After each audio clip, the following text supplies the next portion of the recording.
Okay. Hi guys, bear with me. This is my first ever YouTube video and I honestly have no idea what I'm doing.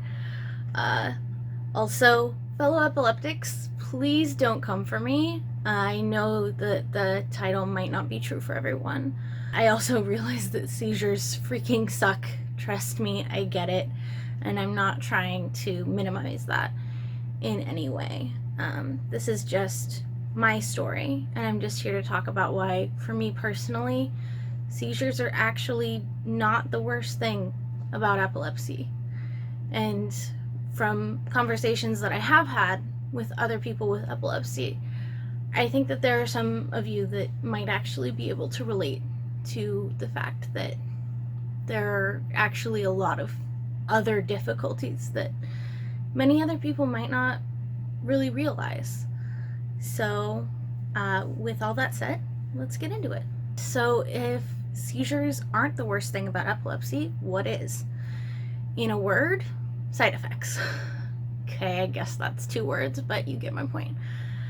Having epilepsy means you have to take medication to help control your seizures.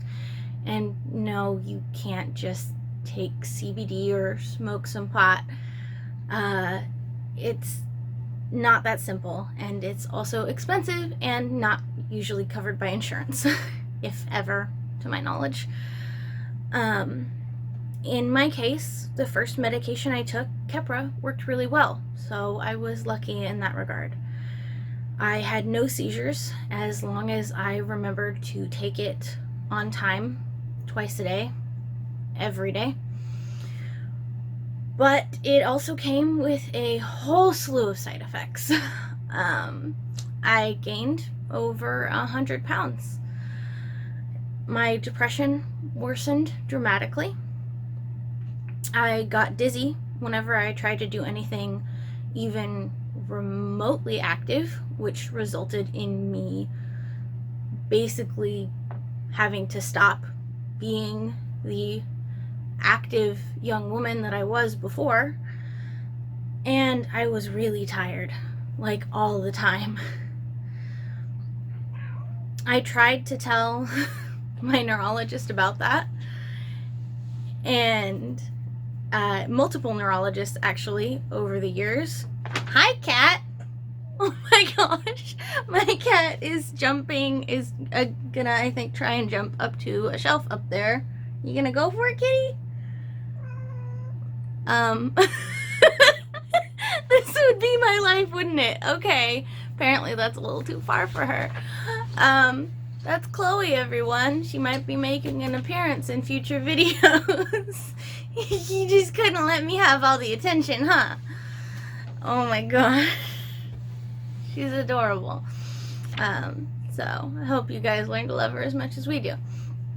Anyway, I tried to tell multiple neurologists about these symptoms and things over the years, and they would tell me that either I would get used to it, my body would adjust and the symptoms would go away, or I would, those symptoms wouldn't be caused by that medication, so it must just be the epilepsy, or it must just be you. Despite the fact that I never had those symptoms before I started being treated with epilepsy, and I was actually having small seizures for years before I was diagnosed with epilepsy without knowing about it. And it wasn't until I was actually diagnosed with and started being treated for my epilepsy that these symptoms popped up. So you do the math. But at the same time, they were doctors and I wasn't.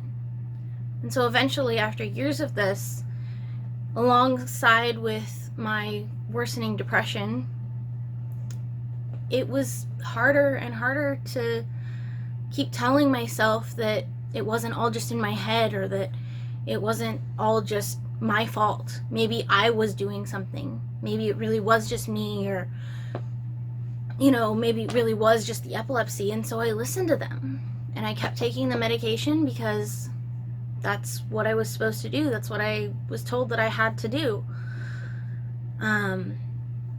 And then eventually, after 5 years on that medication, a doctor actually increased the dose so high that I almost blacked out just from standing up. And that was the point where I had finally had enough. And I insisted that I be changed to a different medication. And thankfully, the doctor listened. That was enough of a wake-up call for them too, that they finally realized that this medication was not working for me. And it was a hard process. It took a couple months to switch between medications, and my body did not like it. But once I switched, things got a lot better. I started losing weight, my depression lessened, and I wasn't as tired. The only major side effect that I really had, and it wasn't even major, the only real side effect that I had was that I would sometimes get muscle weakness, and I figured out that that was tied to my electrolyte levels. So basically I just had to drink some Gatorade every once in a while, and that was fine. The only real problem was it didn't control my seizures. Actually, it made a certain type of seizure that I have worse. So after just a few months of being on that medication, I got to switch again. And the side effects came back fast as I was switching. So the side effects were slightly different this time. My depression hasn't gotten any worse, which is nice, but I'm tired all the time. There were a couple of months when my body was first adjusting to the medication where I would literally sleep 18 hours a day. And when I was awake, I could barely focus on anything. It's not as bad now, but there are some days where I still find myself needing to sleep about 12 hours a day. Even then, I'm still almost always tired. I have good days and bad days, just like everyone, but I still definitely feel the effects of the medication. Plus, the vertigo is back, so I get dizzy spells randomly, especially if I push myself too hard. Oh, and did I mention, this one also doesn't control my seizures completely, so that's fun. But there are only a handful of medications that work for the type of epilepsy that I have. And the only ones that I haven't tried yet you typically have worse side effects than the ones that I've already tried. So it kind of became a question of, where do I even go from here? I actually went to my neurologist a few months ago and was telling him that I was ready to just go off of medication completely, and it meant that I would have to probably never drive again, because if you're an unmedicated epileptic and your seizures aren't controlled, you can't drive for obvious reasons. But at least I wouldn't have the side effects to deal with. And he told me, well, let's look at this other option that I think might actually work for you. And so after talking about it, we decided that I'm going to go in and have a device called a VNS installed. And what that is it stands for a vagus nerve stimulator. And your vagus nerve is something, you have one on both sides that comes down from like your spinal cord through your body, and it I think it helps like a lot of your main organs and stuff function. I'm not sure the precise functionality of it, but it's one of the main, like, nerves in your body. And what they do is they put a pacemaker like thing right here, kind of in your chest, just below your collarbone. And then they make another incision kind of right here in your neck. And they put a lead up to your neck where it attaches to the vagus nerve.